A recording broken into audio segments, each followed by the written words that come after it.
Hey everybody, this is Jim from Marking the Territory. Just taking a quick ride back to work. Figured I would jump on real quick and add my 2 cents to Adam's previous video on our brand new YouTube channel concerning Dean Ambrose and whether the news of him not re-upping at the end of his contract is a work. So I had read the news and had a pretty good idea what was going on, and a couple things really stuck out to me that make me think that this might be an angle. The timing is real unusual for me, the timing of WWE announcing it and actually talking about it. If I understand correctly, his contract ends sometime not long after WrestleMania. Now, WrestleMania at this point in time, as of the last day of January, is a couple of months away. So I find that, which would tell you that the end of his contract is more. I find that really odd that WWE would go out of their way to acknowledge that he's not coming back. That he's decided not to sign his contract, re-sign a contract, at the end of his term. It's unusual. It really is. I think that I don't think I've ever seen that before from WWE. Even when there was questions about if Lesnar was going to sign up again, or if he was going to go back to UFC, or if he was going to do something else. I don't think they were ever addressed this far in advance.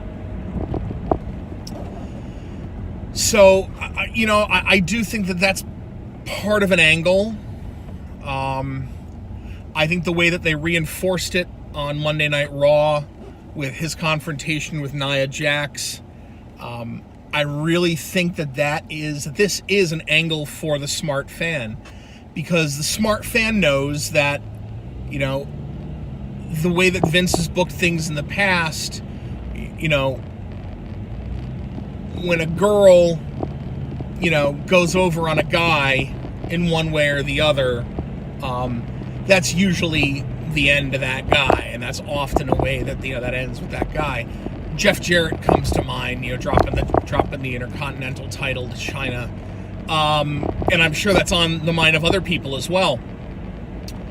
So I don't know. I feel like what we have here is WWE taking, like Adam said, taking news,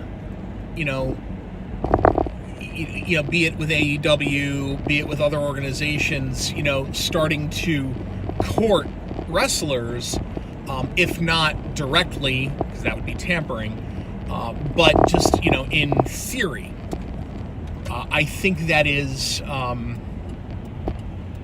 they're taking that situation, that real life situation, and they're crafting a fairly interesting angle out of it.